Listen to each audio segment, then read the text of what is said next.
ایوار باش بینر و گهدارن برای سین ایوار آبادینان خوشحالین جارک آدیا مهینگش نفیک و دوش بوی پیشکش کردن برنامه هوای ایوار آبادینان بینر و گهدارن هجا میوان خلقا و جاره ایوار آبادینان ماموستای زور هجا ماموستا حسین قایدی برپرسی نویسینگه ها رزگار کرین دست داعش میوان ایوار آبادینانه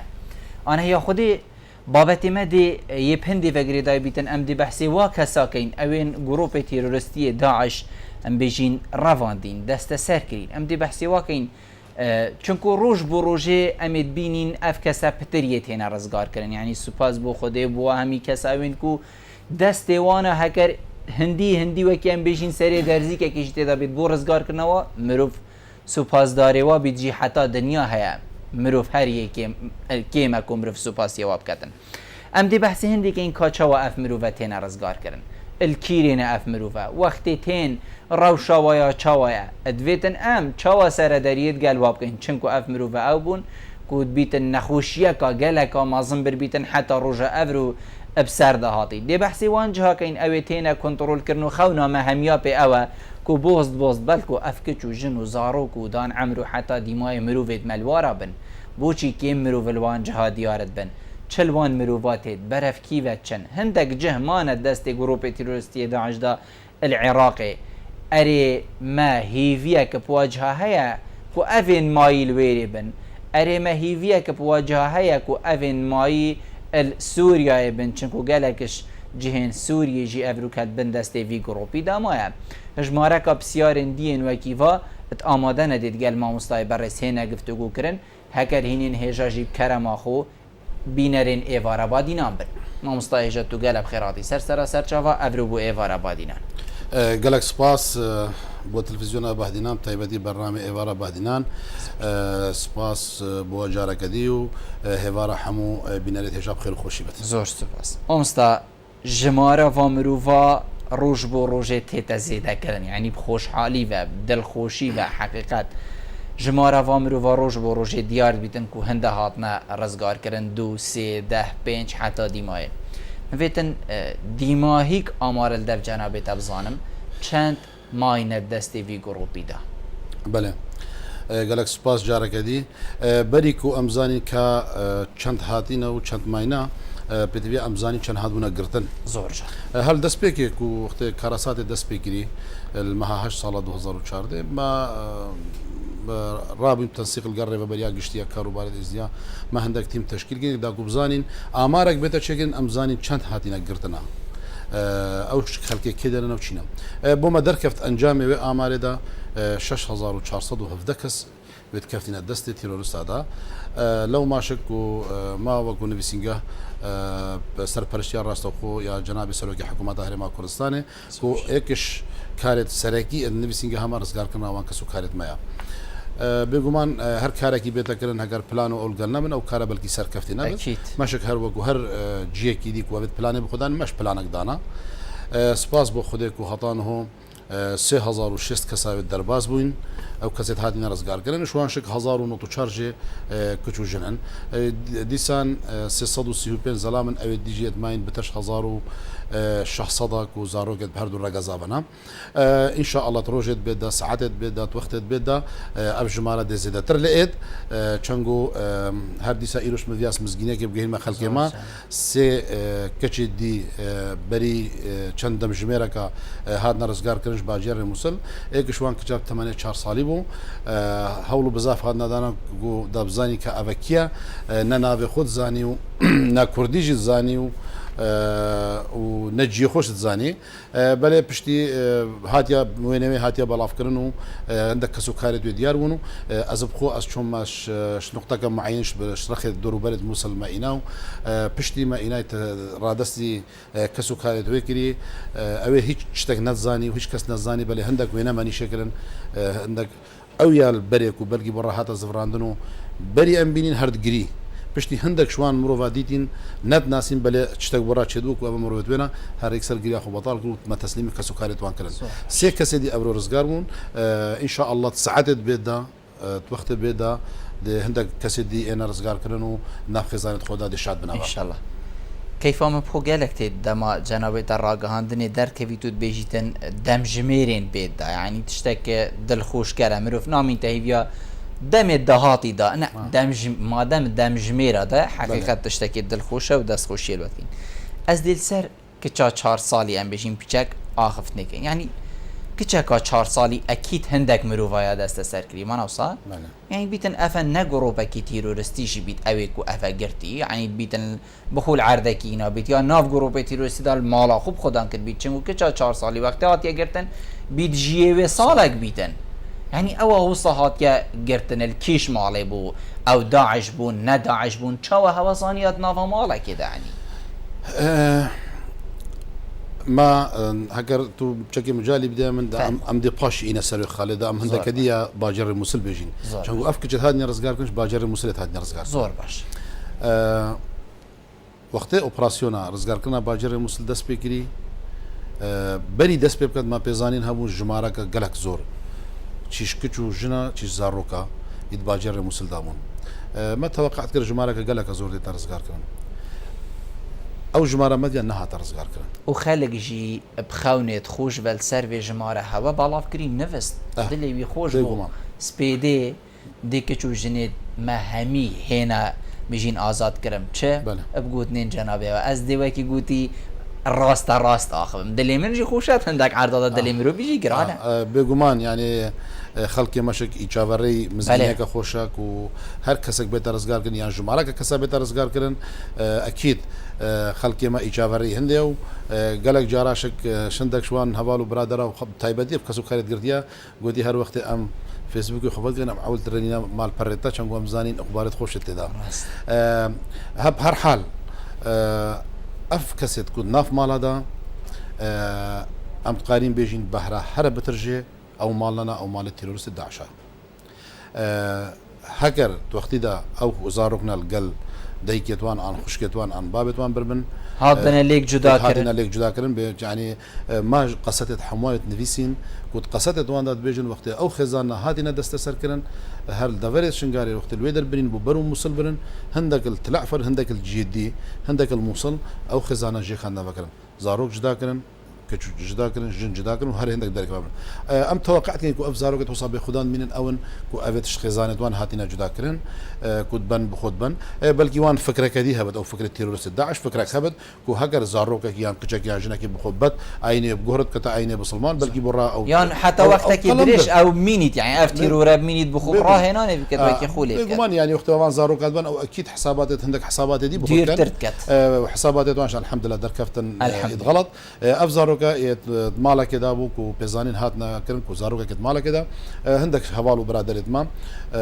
چۆن گەل دەستگەهێت پۆلیسایەت مووسڵێ چۆنە توێ مالێدا و زارۆکە شوانستاند و ئەڤرو مەڕادستی وان کەس و کارێت وان کرد ئەم تەوەقعتکەین و ژمارەکە گەلەکە زۆر شوان زارۆکە یاد نافوان ماڵادا هەی یان شوانتوان کەمپاداهی ئەو کەمپێت کول دەوروبەرێت مووسڵ هاتی ناوکردن هەگەر هەندێک ئیجراعاتێت پێویست نێنەکردن ژمارەکە زۆر شوان زارۆکەتێ بەرزەبێت و ئینشاء الله ڕۆژێت کێم ئێت بێتدا و هەندێک ئیجراعات دێنەکردن دا کۆم قارینوان زارۆکە خراپبینی زۆر باش ئەس دێ سەر ئیجراعات ئامینم پاشی دەهینە سەر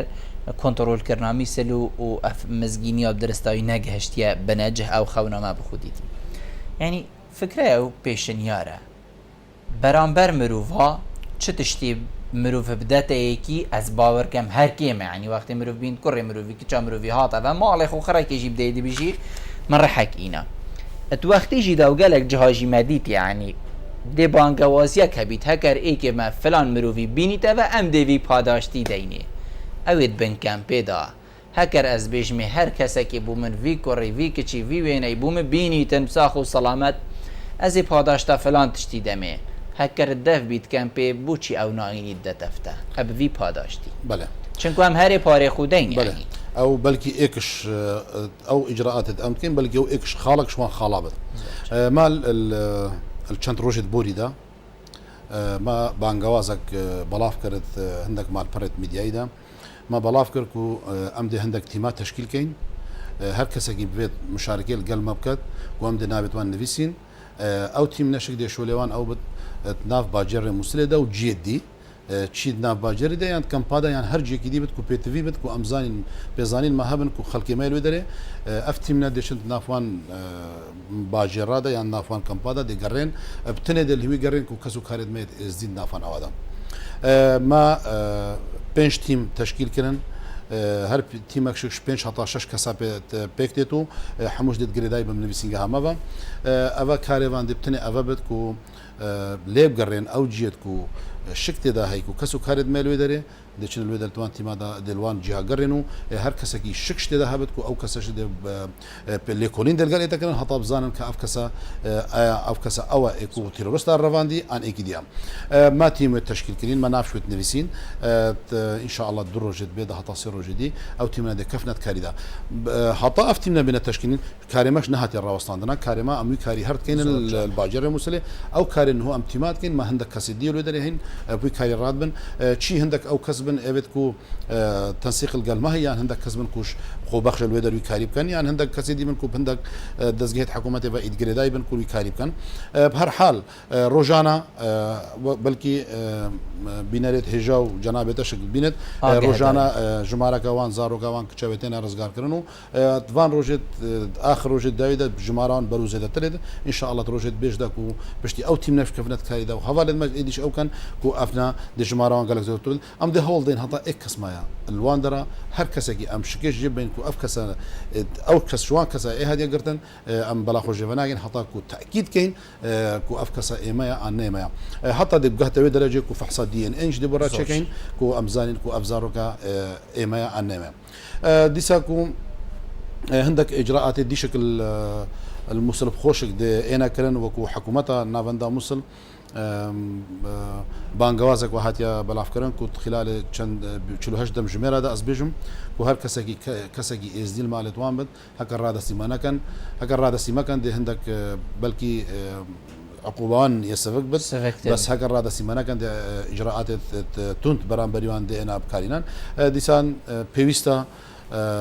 مامۆستایەت ئاینی شکل مزگەفتاشک ئەدوان خود بێت چۆنیشدا گۆت بێت و ئەوێت بێنجدا بێژێت و ئەوێ کارێک و حرامی قەلم بێتەدان و کەسێک زارۆکی کەسێکی بەد ینی نەچوو ئاین قبولکەن و نەچوو وجدان قبول کەت و هەر شتێکی دی قبول ناکەت و تو زارۆکی ئێکی بخۆ پەروەردەکردیان بخۆ ئەو کردی و زەحمەت ئەو ببێتی تو تەنات سەزەش دەستی بینەدەرێکی بخۆکەی هەر حال دەورێ مەحەموایە وەکو نووسنگە دەوری خەڵکی مای کوردستانەیە هەر چەندە خەڵکی مای کوردستانی هەل دەستپێکێک تەقسیر نەکردی و ئەس باوەڕکەم نهۆشک هەر تەقسیر خەڵکی هەموو خێرخوازێکیە خەڵکی کارێ هەموو خێرخوازێکیە کارێ هەموو خوددان وجدانێکیەک و ڤیکاری ڕابێت توزانی کە هەگەر تو وەختێ تو زارۆکە ئێکی شوێ مرنێ شوێ زڵمێ زۆرداریە توتنی ڕادستی کەس و کارێکەکەی یعنی تشت مەزن هەر هەندا ینی بخۆ حەسێبکە توی حالەتی ینی بخۆ حەسێب کارێک زارۆکێ مرۆڤیە کارێک بۆ مرۆڤی بینتە کارێکی گەلێکی نەخۆشە کارێکی گەلێکی عێجزیە کارێکی گەلێکی وجدان هەژینە بەێ بەرامبەری وێشک وەختێت و زارۆگە ئێگییان کچێکی ڕادەسەویتکەی ئەپڕاستی ئەو زەحمەت و مادیبوون و نەخۆشی و هەر شتێکی بێتەوەکردن ڕاستی مرۆڤ هەموێش بیر بکات و ئەو زارۆگانە ئەو کەچێت و ڕادەستیوان کەس و کارێتوانکەی هەر حال ئەم داخوازش هەموو خەڵکی خۆتکەین هەر چەندە وەکومە ئاماژەی خەڵکیمە تەقسیر نەکریا ئەم داخوازش خەڵکی خێرخواستکەین کوڵوان دەبرێت مووسم کول ئەوی بابەتی گەلک بیوەجان تیرۆرستی داعش وت قوناغا خۆیان داویەدا ئینشاءالله دێمینێت تەنێمینێت و ئەو زڵم و زۆرداریان خەڵکێمە هاتیەکردن هەرچەند جز ئەکش ژێب زەبرتەوە باشە ئەو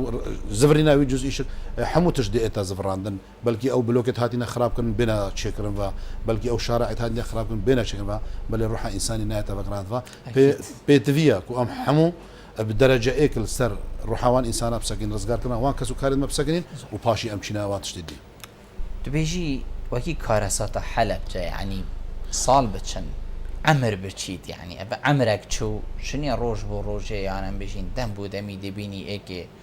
کارەساتە حەلەبجە کیمیابارانە حەلەبجە ئەلفلان باژێڕی دەرکەفت و لێرە هەنێ دەرکەفت و سا دەرکەفت دوبینی ئەوە شنگارێکی وێ هەند ئاوا حەلەبجە ڤەخاری ئەڤەژی هەندێ ڤەخۆت و گەلک وەخت بچیت حتا ئەف زارۆکە تایبەت ئەم بێژین دیار بن چونکو ێدان ئەمر هەکە دەلیوا خۆ دیت گەنج و سەر پێت خۆ کچ بیژم بیت دەلیوا خۆ بینیت ئەو دێ خۆ آزاد کرد بس زاروکی تو دی چلی که یک سال همی دیشیم بیجنی از دی بابت اما او جدی قبول کرد يعني اكل بيرا جنابته بنريد ميت هجابن از بيجم يعني بري صالك يعني تشكي كيمتر ام بتر شنو جنجكش ولاطي ايراني ديار بو بله او اتكوت انفالا او كارسات حلب شاداك وبرزبوي هنجي تمني قالكي كشكو بو بس هر هاتا بشتي 20 صال بسرفة شوين هندك اجراءات قانوني والطبي والرهاد نكرن كو دركت افزار وكذلك وانا ان شاء الله اف بابته ولينيت كو قهتوي درجه كو هند صال بسرفة بچن ما بيزانينت باشوتين كو نافت كست هاتينا قرتن كينا وما بيزانينت قالكت باش جوتين كو او كست ظلم وزورداري وتعدل مكري او كسنا اديارن هكر هاد بنا كشتن او شو كسات چه دست سر بوينه او نهاد بتا كشتن شك او كسنا دلوان باجرابن يعني دلوان جابت يعني دلجيكي ديبت بتفيا هر كسب قهتا ما في خو اساي كو او كاراسات او ظلم وزوردار ياكري چي بزانينا جيورگرن يا شك هر كاركي ديبت هر كاركي ويكربت كو بتفيا عقوبات القلب كاربن هر حال بوما ديار بوكو تبحث كاراساتا حلب شكرو وان فالد بسلامات هاتين بوما ديار بوكو حكومات عراقية اكل دول اكل هاتين استقارن بجم هر تمام كري حكومات ديبو اكيد يك حكومات كدي باشتر نبو بلكو هر تمام كرا برنامج حكومات ديبو هطا في حكومات داويش كو بيان هو حكومات عراقي ابيا ناف الديمقراطيه تاتي ازباركم او حكوماتش تمام كرا حكومات ديبو افتيروس داعش تمام كري حمو حكومات الديبون وهر كسكي بيتش بت وافكاره بالقلماكري لو ماشك بيتفيا خلق ما يهرما كردستاني حولاتي تري ما كردستاني قالك الشيار من في بابتي ما دام اف سياسه برامبر بتذكرنا برامبر ما لازم امشي تشيار بين ام حموشك هر خلافاتك دي اتناف خوي ان خلافتك دي مهبت ام حمو بدنا رخكي ايرو بابتك دي جرنجل بما هر چنده و نه بابت ماشي بل بيتفيا ما دام افضل مزور داير ما تذكرن بيتفيا بابت الدوله من كردستاني خلق برشاوي خلق زورجان مامستا ام دي بحسي وا بيوندين هوا ادقال هيزين عراقي كين اوين كو باجير مثل كنترول كري يعني فيغا في ادبيجن يه كنترول كري تمام بس هكا مروف بچي تناف بابتي درستايد بيتن يعني هندا جارة تاقه هبيت يعني هندك تيرورستين داعش الجير زمينه كي يعني بيجي ناف بیستانه که جیده خو وشار بیتو دم بود امی در کبید بس بو هندی کو دل خلک کی بشینید خو دیار بکتن لی ایشالا نابیده چه چنکو مل دست بیکی گود خونا خلکی او بو باجیر بیتا کنترول کرن ایشالا دیگه چوجن هکت چه نبیتن دی گلکش ویگاوی پتر هبن و ویگاوی میدونیم پشتی کنترول کرنه هندکی در کبن افا به چندینا در خیندن کو پیوندین هوا و کو ام بیجین نویسینگه ادقال جيش عراقي يعني بيجين همي هيزين عراقي اوين كو بشكدار بوين كنترول كرنا باجر مثل دا اتلاواز بوينه يانجي اوانا ام بيجين راست او خو بيونديد قال هوا ل جيرفا او نكريا ياكو مروفاتي بكت او نكريا جياكو اتفاق حكومه برانبر هاولاتي خو بكت چنكو ام چه بيجين حتى فيغافي ام هاولاتي عراقينا يعني راست هرم كردستاني بس كيريف سرب عراق كيفا مخابني به ازدش تاليا بسيارات دست بكم كو مادام ام هاولاتيت عراقينا بله واجب كو دفاع كنش هاولاتيت خو بدرجه هذا ارجع بدرجه اكثر حكومه عراق كبد باراستنا وان سر حكومه عراق كبد رزقار كنا وان سر حكومه عراق كبد قربو كنا وان سر حكومه عراق كبد بل ما برينهوش اشاره بهنددا حمو حكومه عراق هاتين اك تمام كريا ديبو قالك جاربو في بابتي ما داخوازش حكومة عراق كريا كوبو بابتي فان كتشو جنت اترافاندي هاري كاريما بيتا كرن داكو ام قارن واكسو قارت خوش دست تيرورستا بيني ندري بل جيه داخيا حطانو هوشك حكومة عراق بهيش شكلك يقوي خونا دائما داوي جار كوما داخوازش نداوي جار كو شويك الراستو خو كوام شوين ما سردانا سروكي برلمان عراقي كر بريس سليم جبوري ما فرميش داخواز شكر بنویسیش ما داخواز شکر او داتایل نک ما هین حموشک ملگل خبرن چی او کست هاتینا رزگار کرن یان او کست هاتینا گرتن ما داخواز شکر هری کاری ما بیت کرن بله بداخوا وكيا وقتي سوز جدابو ماكو هاري كاريا ما بيتكرن بل حطان هوشك لو جوابا مش ندا وبهيج شيء ويكي هاري كاريا مش نقرا حتى كاك بل ما شيء رزقار كرنيش نشكر ما قلت شيء رزقار كرني حكر هنگاشنا فلان موقعي هم گشت فلان ما جي تحديد كرن حتى ايك شوان شيت رزگار كرنه ما قلت جنابته وقو كسكي سنه پیوندی قال عشائر السنه الدفري بقوا باراستنا وان كجوجنت ازيا بلا بيتا كرن ريد دبلوماسي ريد عسكري محمد ريش نشكرن بهر حال حطانه هوش بما هيك اشتغنا كيا ام دا بزفرنا سر رزگار كنا باجر مسلم بري رزگار كنا باجر مسلم دس بكت مسر بركدي هو قال حكومه عراق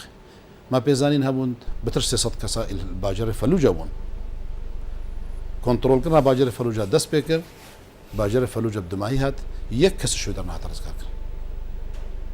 طبعا بشني هنجي ما ليجرين كأم بوش كسنا هذا رزقار كرن عندك خال بوما ديار بون إيش وان خاله أوا كو منفذة كي فاكري هبوا وكي بكوريدورك براحته فكانوا أوان قاريت بدرا شيء أو سر كردوان قال خبرن شيء أو بتشنو يعني شوان كسو كارديش قال خبرن وبنجي ديدنا يعني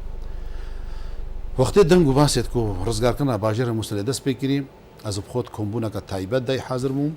مدو داخواز السركي كرن یک شوان داخوازا او داخوازا میا سرکیش بو او چنگو سربور قال ما هاد بول باجر فلوجا من داخواز ذکر کود ریا روش اوای باجر مسلی بده داخستن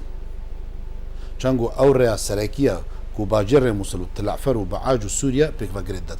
هاگر او ریا هاد باگرن گرتن تيروريست داعش نتقاري یک کسی شش مسل در وقت دكوبا بات شو دليلين تني او ریا برات يعني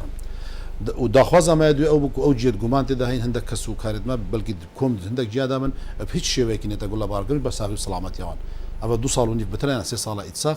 سلامة يوان بمقالك مهمة بل جي داخيا هردو خالشو بجنينان وبشتي يم ديفچونا بابتي مكني كو وقت بلانا رزگار کرنا باجر مسلحات يدانان هیچ خالق تدانا بوكو بحث پاراسنا كچوجنت گرتيت ازديا بتكرن لو ما شك خطانو كش يكس بريا اوبراسيونا رزگار کرنا باجر مسلح نهات رزگار کرنا افكست هادينا رزگار کرن حمو اون بشتي او قركا يعني او قضا يعني او ناحيه يعني او محل هادي رزگار کرن كسو كارد بنداف مالا دامون واخو رادسي بوليسا كري ما بدوري خوي شوش بوليسا استانين ما يترادسي كسو كارد وان كرين اباشك ايك شوان نقطه اوكو نغرينجدان فان حوالاتيا صور هكرتو مجالبهم دي خاله كديش بيكو نغرينجدان شنغارس صالوني في بترنش هاتي رزقار كرن حكومة عراقي هكر كو ام حوالاتيت حكومة عراقينا هكر كو هيش فرق قلنا بين شنغاري وجيكي دانينا صالوني بتر هاتي رزقار كرن یک پروژه یک دیناشک بو در نهایت ترقان کنه بو پروژه خدمت گذاری بله گیارا پشتی بری چند که هاتی رزگار کردن هر دم الدس حکومت عراق في 15 مليار دينار برا ترقان کردن بو ابدا کنه منطقه اف ازدواجیت سیاست حکومت عراق ده برامر حوالات تنما کردستان بدی وی محمود اقدار بین هیچ فرق لا بين شنغاري وقال هذا برانا بس حق هردو دفرت عراقنا بوشي دل بدل خدمات او قد بوشي دل بدل احمال قد لو ماش بي تي في محمود الشيار بين القلب في موضوعين زور باش بوشي ام نابجين بيتن عردك ماجي لاوازيك هبيت يعني انا بحسي چكين هكر هيزت بيشمرگي هريما كردستاني او جهر چنه با يعني ام نابجين البري سينجي بالي الهندك جها هيزين بيشمرگي هريما كردستاني جي ادگل في اوپراسيونا كنترول کرنا مثل دابا بيت ويگا في منو تشي افغازنده نکربا چنکو هکر هر چنه بیت او جه تا رزگار کرن مروف دا پاش مایوی بینید هکر خود طارم جی مدید بانا بو ما هر خوشتر بو کو ویگا و عمله بگرین نظانی جلاتی و نشرتا گیان جیل دست دا بید یعنی تو چندت گل هندی بوی کو هیزین پیشمرگی هکر خون راست راد جیبا لی طامک گل کنترول کرنا مثل ده بایا بجا اف بابتك بو رزگار کرنو کا چیز اف هوا وگریدایا بو پاراستن و گیانی و مروفا هوا کر بو ام بيجين خالك كل سيرفيجي ام بيجين ريكابتن كاك بالحكر او بابتك مشاركه هزا بيشمرگي عن هزدي بل كنا بابت بلكي ما بيزانيش قالك سرنا من بل ابا اتفاقات من اسباورتم نافينا حريما كردستان دا وجيش حكومه عراقي والقل تحالفات دولي بيغمان كاوان تشا في شكل قشنا في صيغه كو هريك جيكل اخو بقد بهر حال يعني كسوكي مروفي نزانت برينا مروي درمان كد هكا اميت نافوان دا بينا بلكي وضع باشتر باشوي هر چون نبتكو ما داكوكيل هندي كربا كو او ريكت كو تيرورست داعش كودتي روان كسو رافينن يعني اوج دي بازن بلكي ورينا هاد بانا قرتن سباورتكم نزیکی هەشت هەیوا بەتر نەهەیوا قارم بێژم هەتا ده هەیواشک بسەر ئۆپراسسیۆنێ بە دەرباز بوو شنو ئەو ڕێ هاتە گرتن لەو ماشک کو ئەو ژمارە مەدیە کودش مسلێتە ڕزگارکردن ئەو ژمارە نەهاتە ڕزگارکردن چەند کەسێکی تیم یان قاریم بێژین سی کەس بتر یانشک ئەڤە هەگەر ئەو ژمارە کووت وەختێ مە پێزانی هەت ناباجێڕێ مسلێدا و ئەو ژمارە هاتی ڕزگارکردن ڕاستی ناتە بەراوردکردن زۆر باش ئەم دێ بەحسێ سەربوو ڕێکەین و ئەو جهێن مای vêgavê em bêjin teroristên Daişel hindek cihên nava axa Iraqê de mane yanî em hemî zanîn kakîrê dê heman serbûra parêzgeha Mîsê li serê me hêteve weku Kurd yan nexêr em bêjin planeka dî heye rûniştineka diye hewet gel kesên berpirs û kesên peywendîdar bi rast ew xûb vî babetî ve tiştekî wisa heye ku cenabê te bikete mizgînî bû bînera ku biştî heker filan qeza hata kontrol kirin bê pêşbînî kirin yan eva mirova dê saxî bînîn yan jî xwedê neket dê miryanî bînîn بابەتێ وان کوچ و ژنا چی بەرین وگەل باجێرە مووسل و چی پشتیش باجێرە مووسل برین و برنە کێدەرێ و کێدەرێنە پریا ئەو کە هەواڵ و برادەر و ئەوێل گەلمە کارتکەن ئەم پێ بابەتی و ئەم زانین ئەو کەسنە کوڤە برن شک و ئەم وێل پێ و هەر جیەکی بەگو هێزن شک پریا وان هەواڵ و برادرە ئەم زانین و کێدەرێ بۆ ما بەلکی ڕاستە هەندێک کاری بزەحمەت بێت بەلێ مستحیل نییە مسل برنا جیەکی دی ئەم دشوی جیشک ئینین شوی جیشک بەنە جیەکی دی ئەم دشوی جیش ئینین ئەم ناسەکنین و هەتا یەک کەس ما بدە دەستی تیرۆسادا و هەرێکە هەبشک لازم ئەمان کەس و کارێت خۆش دەستا خلاصکەین بێگومان وەختێک شتێک غەڵەتیەک دێتەکردن لازم پێتیوی ئەو یادی وەختێ دەکردن منۆ استیفادێ دوبارە نەبیتە پێتیویە یعنی وەختێ حکوومەتە عراق هێرشت کەتە جیەکی در ئەبابەتە بەرچاو پێتەوەگرتن گەلک جاراشە پڕاستی مەبخۆ ئەداخواست بوومە vêgavê baştir jî bî çimku ew hemî mirovel cayekê biçîktir jî hatîne هەر حال یعنی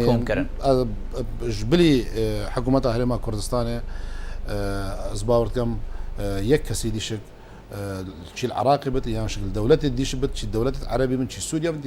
her ciyekî dî bit ez bawer dikim ev babete belkî bo regelek neygirin bit لو ما شك أبا هواڵاتی دمنەوە پێتیوی ئەم خۆلی بکەینە خوددان هەر کارێک پێتیوی بێت و هەر ئیجرراعاتێکش پێتیوی بێت و هەر تشتێکی دیش پێتیوی بێت ئەمە نووسنگات تۆ خۆبارگرین زۆر باش ئەمە خۆ پیوە کەسیش بە ناهێلین ئەم دێم سوپاسیاوانکەین هەر کەسێک هەری کاریامە بکات بەڵێ معناوی هەکە هەری کاریامانەکەت ئەمش دەستەکەین ئەم خۆ پیوە کەسی مناهێن و احتیمادی سەرخۆتکەن و هەوارێت مەوێت کاریدا بشە ڕۆژ ئەوێت کاریدا کودەقارن زارۆکە یان کەچەکەش دەستی تێڕستا خلاصکەن زۆر باش مە پەیوەندیەکەی دێوەرگرین پاشی لێ تمامی دەینە بەرنامە کاک حەجی ێوار باش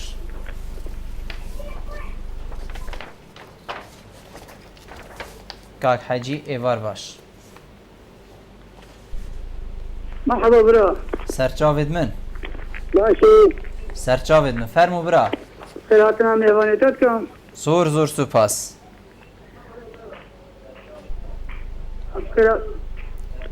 کارم کە کاک حەجی بەردەوام بە برا برا بێ تایبەتی ڕزگارکردنا قیچ و ژنێر ئیزیدیە بەێ گوندێ گەرەی المەیادین کیش گوند ضريع الميادين بلي صداقي شو جنيه ملوي قندينا الدوري ده المدرسة ده صداقة شو جن الوي قندينا كا بيجما كا حسين برا كجا كا الوي درينا عاقم اخباريش مرة الوي درينا بصداقي شو جنيه ما الدوري ده القريع الميادين السوريانية برا دير زور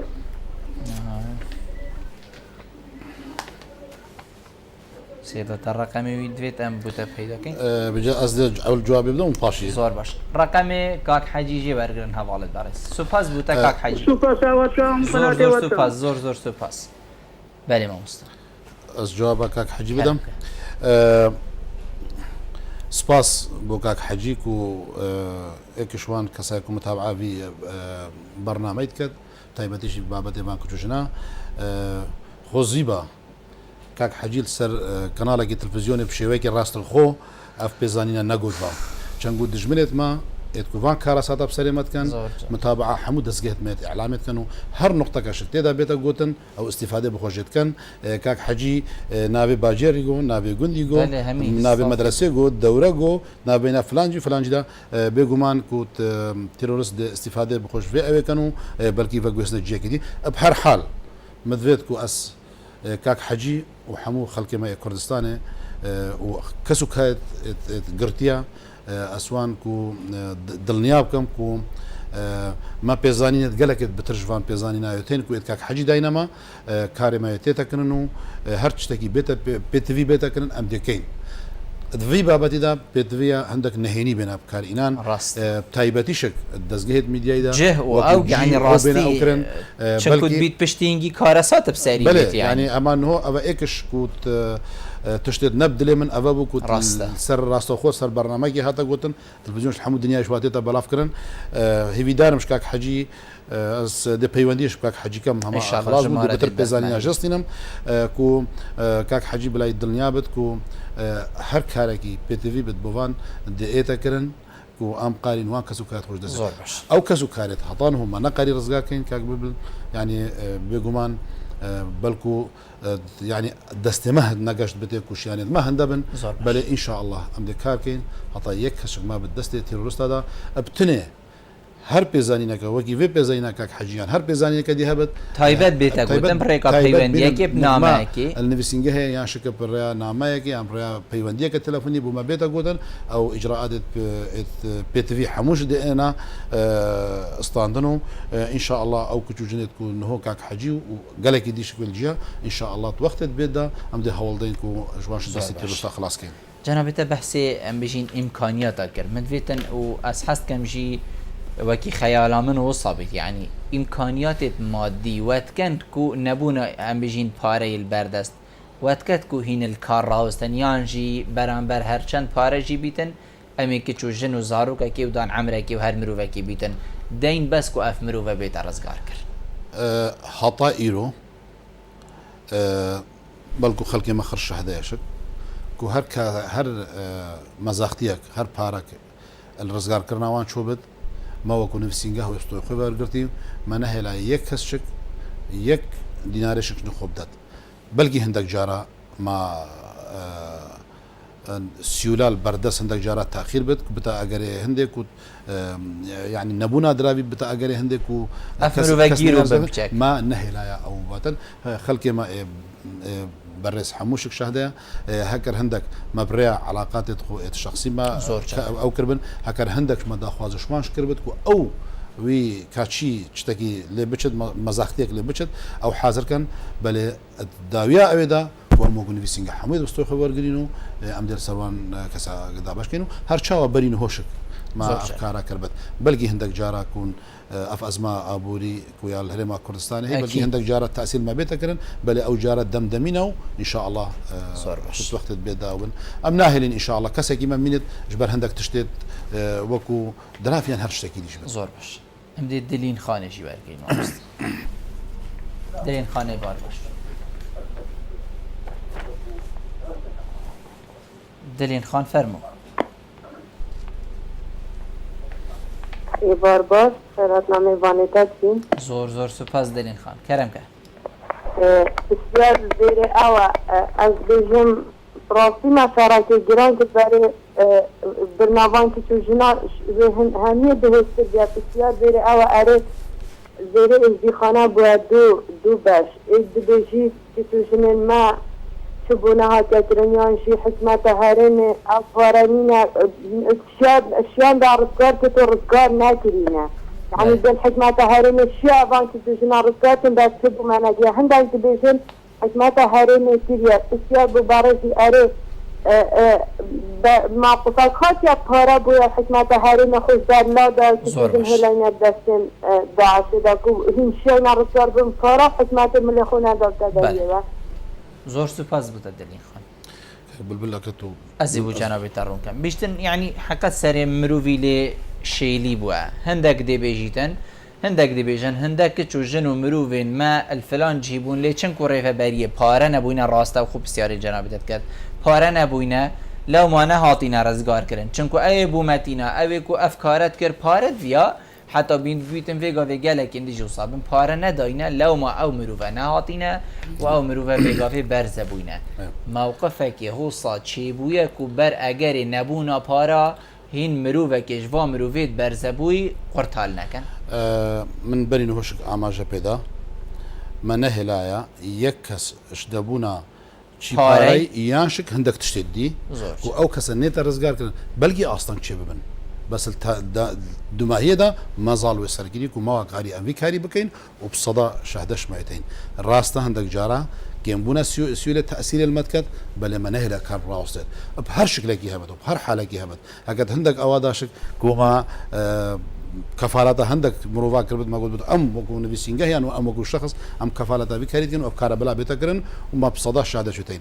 ما نهلا يكس بێتە سەکناندن ji ber hindek egera çi egerê parê bid yan egerekî dî bid zor baş بۆچی هەوە نەشیایە یان ئەم بژین بۆچی ئەم vê dengûyî nagehîne rêkxirawên nîvdewletî evên xêrxas evên heyî evên herêma Kurdistanê hey ku dê em bijîm dê du roja mirovek taxîr bî dêgîr û bît ku pare destê me dayîne ew harî kariyê bikin bît ev rûka rêkxiraw hebin li ser xetî bin li herêma Kurdistanê bin yên welatên cîhanî bin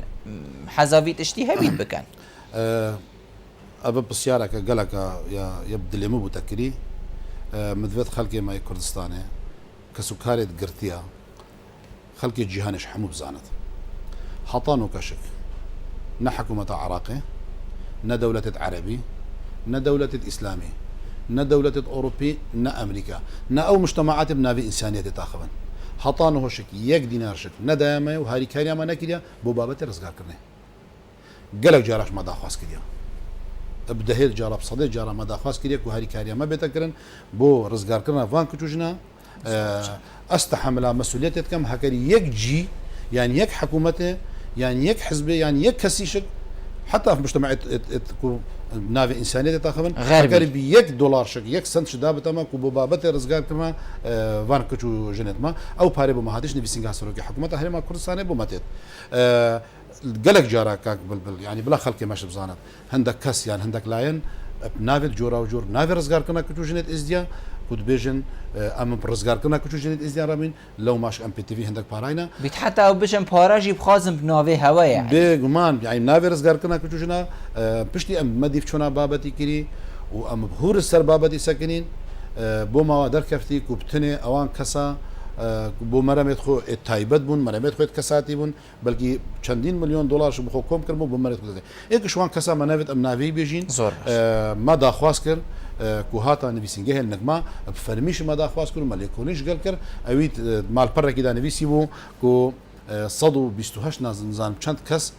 ما رزگار کردین و هنده کوژمە درایوی لێچووی ما داخواست کرد هاتا نەکما نویسینگە و مەلێکۆنین گەل کرد ما گوتی ئەو ناوێت کو تود بيجي ميت رزقاري كنافت وام دما هجرنا مصيريوان شلي هاتيا بهر حال نافي بازا كسا داما بشتي ما براورت لي قال وان كسيت كل نفسينجا هين حمو در كفتن كو برياما وقو نفسينجا ميت هاد رزقار كرون هيش بيوندي يكش قوي بيبنابو لو ماشك او كس ناشك لازم جانا يعني بشنا داد جهو كو افكار بنافي رزقار كنا كو جنت ازديا كري كو بهيش شويكي ناي تقبل كرن هر حال بدهيت جارا تيش رخراوه بد يعني شكل دولة عبد ما داخواس كري هاري كايمان اصلا بيجم رخراوه شونا كريا بلكي هندك ارزاق يعني هندك تشتت دي او كم بابر بيت حتى او شغل ناوكي بيت في بون يعني هكذا براورده كي بكي اف حجمي اوارو بنا برا هرما كرتايم تايبدل باريس قاعد دوكي اف كسو كارد مايت هاد نرزقار كنن او مساعدات براتين راسين الاسي بي تي دانا يعني جلك كي ماشي هندك كاروي هادي كرن وكو بي تي هادي كرنا لو ماشي جلك جاراشك جيت كومبونا دامن ياشك دزقت مي اما دا خواس وشوان رخراوات كري فشارك بيقنا صار مرجعت خو دا قارن بتر هاي كاري خلقي ما بكر خلقي ما حمي زرر من دا بل زرر من دي هرمزن افديكو خشكت كوش دسي داعش دار كفتنا بي تي في بو خصوصياتك بوان هاد با كرن كو او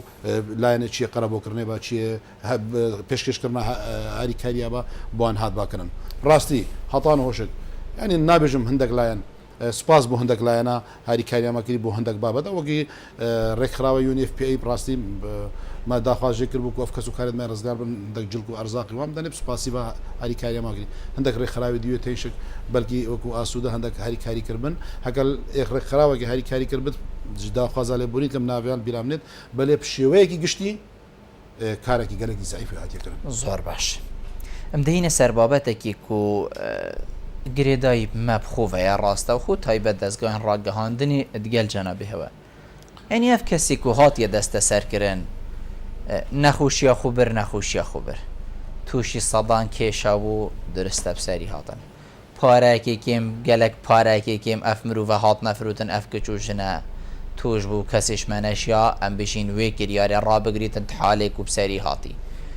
ئینانەوە هەر هەوڵەکە هەبیت هاتنەوە ینی کی دەوێ ڕاوستنیت و وی شێوەی لە شاشێن تەلەڤیزیۆنە نەدەرکەون دەستگاهن ڕاگەهاندنی نەدەرکەون یە دەرکەویت سەر و چاوێ دەرکەون هەندە جارە ئەڤەیە هاتیە فروتن هەندە جارە هۆکریە هە یە پرسیارە لێت کات هەرێ چت کرە لێرێ چت گوتە هەوەیان تو چ بووی لێرێ ینی هەندێک تشێت هەین حەقیقەت فەرەنە هێنە گوتن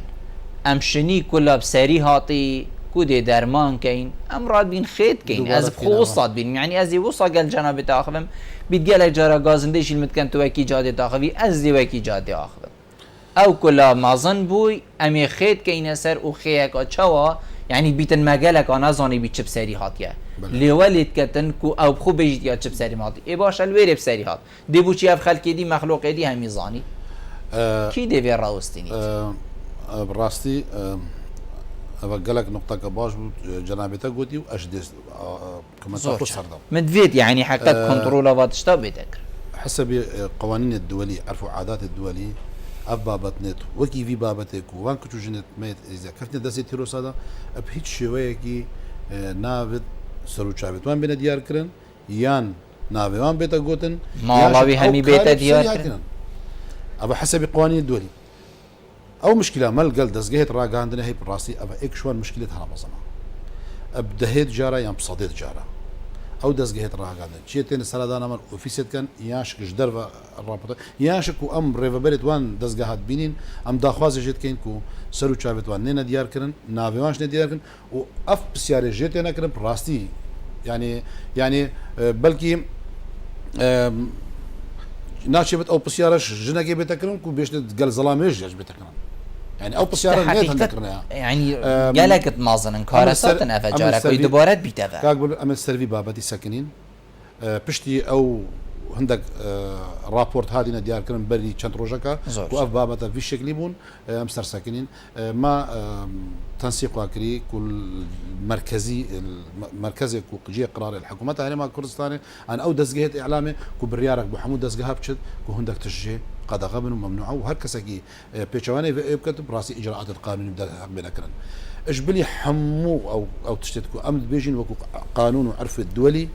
او كسا وقت تو بسيارك جيبكي او كراسات بسري هذه جارك دي برا دوباره بتابع او باري دروني او نفسياتك شوي او نفسياتي اشكستي كو بس صالات بالظلم زور دالي ده خلال وين اويدا جارك دي برا دوباره نيبوفا وتاتو ماركر تنيشا خلقك جيدا ابرو دي ساكتبي وصالك جي دي ساكتبي لو ما شك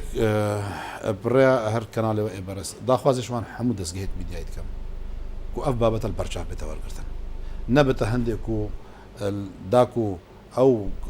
بيامنيرا يعني او بيشكش كراكو خو بي او كت سر حسابها عندك تشتيت قلكت كو معظم بالنسبه لك شيء يعني وجنين ام داخواز جدين كو افكار سكنت وبشويكي مهني بلا بتكن الدنيا وعالم يخربنا او تشاو بالشكل كان بلا اوش بالشكل كان يعني بوشي كودي ام يعني ام قشني خوش كيني يعني هاش كاستنا كجيبو مبخوف ام قشني درجيك وامش دولتات اوروبا امريكا درباز من ابو هندك تشتا يعني بلكي هندك تشلوان دولتها بشويكي طبيعي يجبن بله الدزجهت اعلام ده افتشنا ناشبت بناقوتن هيش ام وقو مجتمع اكيد عادات وتقاليد الناف مداهن افتشنا بالسر شاشد متينا قوتن راسي ابا ابو جيد القرانيا ما وقو نبي سينغا وابو جيد القران خلق كردستان شب قشتي ئەم داخوازێژێتکەن و ئەف کارە هەموو دەستگەیت میدیای چێ دەنگێ مە بشتێ و ئەوی کاری بۆتە تەوجیه نافرێ بەرادا ڕێبە ببرێت وان دەستگە هادا و تەوجیه بدەنە هەموو پامنێت خۆ یان شکل المؤسسە نێتە خوارێ آخر پەیامنێری چێکرد ئینە تو شێ دەستگایە خو ئەم بژینەوی تشتی بژینایەتە خوارێ چونکە ئەڤەل وەکی جەناب عادەتی نیو دەوڵەتی دا قەدەغەیە ئەم دێ هەوڵ دەین و شنهۆ وێ هەر شتێکی هۆسا بێتەکردن قانونێ سەردەری گەل بێتەکردن و ئەو دەستگەهەکی بێت و چی بێت و بێتە محاسبەکردن ئینشەڵڵا ئەمستا ئەم دێ الڤی دەمێمایی بەحسێ وا کەساکەین ئەبێت هێنا ڕزگارکردن ئەشلایە دەرونی بە ئەشلایە ساخلەمی بە ئەف مرۆڤەت چاوانە درستن وێت چ بوو بێتەکردن چارەسەریەوە ئەت نافخوە هەرێما کوردستانی دەهەیە یان نە هەکەر نەبیت چاوە ئەم دێوا مرۆڤ ڕاوانەی وی جیکەین ئەو جێک و چارەسەریاوی لێ هەی کاک بالوەختێ ئەف کەس و کارێتمە ڕزگار بن بەلکی وە گەلک جارە هۆسا ڕاستە خۆ دیت بن یاشک سەر شاشت میدیا دیت بن زۆربەی هەرە زۆراوان بارێوانەی دەرونی تێکچۆیە بارێوانەی جستەی تێکچۆیە ئەوە 3 ساڵات بن زڵم و زۆرداریەدا هەر نەوعێکی تعدە و زڵم و زۆرداری هەبت سەر عەردی یانشک ما بیست بت گەلوان و هاتیەکردن لەو ماشک هەمووشک نەفسیەتاوان یا تێکچۆیە نەفسیەتاوان یشکەستیە وەزعیوان دەرونی تێکچۆیە لەو ماش ئەبە پێتریب عیلاجەکەنا نە عیلاجەکە تو بچین دیشات خطوری کە بابا عیلاجەکە دوم درێژ بێدا بێتەکردن بەردەوامیت گەل هەبیت ماوەکو نویسینگە سنتەرە بێنەدانا ماوەکو نویسینگە دو سنتەر مەتین سەرکاتیا ساغلامیا دهۆکێڤەنە یەکی دەرونی یەکی جستەیە هەر کەسێکی بێتە نەگمە ئەم ڕەوانەی وێ دەرێتکەین و بۆڕا پشکنی تایبەت بۆڕا بێنەکردن و بەردەوام بدەن بەلێ ژمارە خەڵکی ڕزگار بووی زۆرە ژمارە ئەو ئیمکانیاتێت جێت تەندروستی بەلکو وەکو پێتوی نەبێت لەو ماشک مقاطعەکە ئەڵمانی ساڵە 2015 موافقە کرد و ژمارە بچنەوەی دەرێ بۆ چارەسەرکردنی ژمارەکە بتش هزار چۆنەوەی دەرێ دیسان باوەڕکەم لڤاند ڕۆژێت بێتدا هەندێک جێدیشک جارێکی من نەبێت ئەس ئیشارەتی پێ بدەم موافقە هەندێک وهاتیەکردن بەلکی جێکی 500 بن جێکی هەندێکی دیبن ئەو شک طبعا ئارمانجا سەرەکی یا برناوان بۆ چارەسەرکردنەیە چارەسەریان بێتەکەن چونکە ئەبێت پێتوینە چارەسەری دەرونی ڕاستە ئەمنە تەختۆرێت دەرونیوان بەڵێ چارەسەریات دەرونی ئەوێ بڕاوەخت پێت لازم ئیت بن کۆنتۆڵات دکتۆری دابن پسپۆر دابن شێوەیەکی بەردام هەتاوە تو هەیڤەکە یان دوو هەیڤە ئەوی کەسی چارەسەرکەی چارەسەریای بدماهینێت وەختێ تو دەست جێ بەردەی دیجارەکە دیزەفرتەوە شێوەیەکی خراپش ئەو بێت چەنگو ئەو بەرنامێ بۆ ڕاتێتە دانان هەتاڵ حەدێکی سەکنی وەختی تو بسەکنینی لە هێنگی جارەکە دیزەفرتە پێتڤە و ئەف کەسنا ئەت بۆن کۆنتترۆلێت تایبەت دامن ئەت وەختێکی پێتوی کە ئەو وەختە چەند بڕا پێتوە هەموو بێنە چارەسەرکردن ئەم وەکو نویسینگە هەر کارێکی هۆسا بێتەکەن بۆ چارەسەرکردنەوەن هەموو تەسیلاتێت پێتوی بن ئەم دێ بڕاکەین ما بخۆشێک سنتەرەکە هەولێرێ فەکر بوو بۆ عادەت تەهیلکردنەوەن هەفتەوەش بەمە بەرناوی دەرێ هەگەرم بێژین مە چارەسەریاوان وا کریک وەکو پێتوی چارەسەریان نهاتیکردن بۆ ڕاگەلەکەت هەندێک تشتی بۆ ڕاهاتیکردن بەڵێ ئەو تشتێ پێتوی و ئەو زەحمەت و زەرەر و نەخۆشیە وان بووی گەلەکە نایەتە بەراوردکردن چوبەرەکەن ما ئەم وەکو نویسینگە هەش ناوێ خۆی دیارە نویسینگە ڕزگارکردن کارێمە ئێسەرەکی ڕزگارکردن یعنی هەکە هەندێک کاری دێن بەڕاتکەین بەلکو پڕیا هەندێک تەنسیقات و علاقاتان بکەین بەڵێ ئەف کارێدی وەکو چارەسەرکردن و هەر شتێکی دیش بێت ئەم تێرین بۆ حکوومەت هەرێما کوردستانی بۆ دام و دەستگێت حکوومەتێ بۆ ڕێکخراوێت ڕێکخراوێت NGO کوڤ کاری ڕابن لەو ماشک دوێ داوێدا ژمارەکە زۆر واتێت ئەوە هەمووش ئەوەن 3 ساڵ نزیکی 3 ساڵ تەمام بووین پێتویە سەردەریەک زەر بێتەکەن و تایبەتمەندێک بڕابێتەدانان ئەس تاکید دێتکەم چونکە ڕۆژانە ئەس وەکو کەسێکی مباشر لەگەڵوان ڕۆژانە ئەسوان بینم وەزعیوان گەلێکی خراپە وەزعیوان پێتوی چارەسەرکردنەکە یا دوم درێژ یا باشە شێوەیەکی ڕێکخستی ئیتپسپۆر و بن کۆنتترۆڵە دکتۆرێت پسپۆر دابن شێوەیەکی بەردام هەتاتێنە چارەسەرکردن هەگەرنا بەلکو ئەو گوزەرا پێ بووی بەلکو دووبارە جارەکەدی ئەو بزەوردەوە و بڕە شێوەیەکی سبی بزەورێت زۆر باش ئەف کەسێن وە فەرێکرینە ئەڵمانیا چاوە هایەوە لێ هەیە هینزانن کە ئەو باشتر لێ تێن وەکی خۆماینە سەرەدەریت گەلوایە چاوایە ژین و ژیانەوە چاوە بوو زڤڕیەوە بێگومان ئەوێت چوینەوەی دەرێ ژمارەکە گەلک باش ژێ و چارەسەریا خۆ وەرگرن چەنگول وڵاتی ئەڵمانیا کاک وەختەی نەخۆشێک چتەنەک دکتۆری بۆ فیلەک تێتەڤەکردن و ئەو فیلە پشێوەیەکی ڕێکخستی پشێوەیەکی مەوعەت دیفچوون بێت دەبێشتێت و ئیرۆهاتی فلان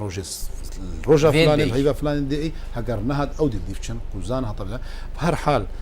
هەندێک و کاسەتی بەرنامەیدا هەبوون بەلێ بۆ بابەتی چارەسەرکردنێ ئەمە خۆشێک سەردانە هەندێک شوانتل ئەڵمانیا بدێت وەز ئەیوانی باش بوو ئینشاء الله ئەم داخوازش خودتکەین و وەزع هەماش باش بێت هەمووش نافخێزانیت خدا بزبرنەوە هەمووش نافخێزانەوەدا صحتەکە باش نافخێزانیت خدا بن ئینشاءالله مامۆستا دەمێ من هەر ئەvە بوو هەگەر جەنابێتە پەیوەکە دیماهەیەکی هەبی تووشەی کەرە بکەین پەیوامیا دماهیگە داخوازش خەڵکی خۆتکەین هەر تشتێک هەبت سەروان کەس و کارێتمە ئێدگرتی پێزانینەکە کچکۆ بش بگەهین نەما ئەم دێ وەکو نوویسینگە دە ئیجرعاتت پێستکەین دیسان هەکەت و دەلیێ بدە من فەرموو ئەو زڵم و زۆرداریە مەهاتیەکردن چەند ساڵێت بۆریدات وان فرمانێت بەرێژدا چی وەکو فرمانێت مە و سەرێ ئێزدیە هاتین فرمانێ سەرێ ملەتی کورد گشتی هاتین هەرش ئەنفاڵا و حەلەبچە و هەفتی و نظام چە فرمان و سەدا کارەسات بسەرێمە هاتین هەمووشک ئەوەت بەگەڕێتە هەندێ کو دژمنێت مە دەور و بەرێت مە هەمووش دژمن بووینە سەردێمە لەو ماشک داخوازش خەڵکی خێرێما کوردستانکەین مادەم هەندە ساڵە و ئەف دژمنە وان کارەساتە بسەرێمەتینن پێتیڤە ئەم هەمووشک دەستی خود دەستی ئێکەین کو هەرچەندە نەبابەتی مێشک بۆن دووبارە نەبوونا وان کارەساتە بسەرێمە ئەم هەموو دەستی خود دەستی ئێکەین و بەرسندۆکێتە فرراندۆ مێ بچین و دەنگی خودین بۆ دەوڵەتە هەگەر مە دەوڵەتە خۆیان کوردستانی هەبێت کەس نقارە دەستێژی جاگەری سەرمە بکات وان فەرمانە بسەرێمە بین وان کەچ و ژن و زارۆکێت مەبات ئینشاءالله مامۆستا زۆر سوپاس بوو تاکوت و میێڤان بووی گەلمە گەلتە جێ سەرفەرازیە گەلک سپاس کاک بلبل و سپاس بۆ تەلڤیزیۆنە بەهدیناشک و ئەمشت خزمەت دایک و پێزانینەکەی بگەینە خەڵکی ئینشاءالله سپاس بوو تا دووبارە لە بینەر و گوهدارێن بەڕێز سوپاس بۆ هەوە کۆین بینەر و گوهدارێن مەبوون ماڵەوە ئاوا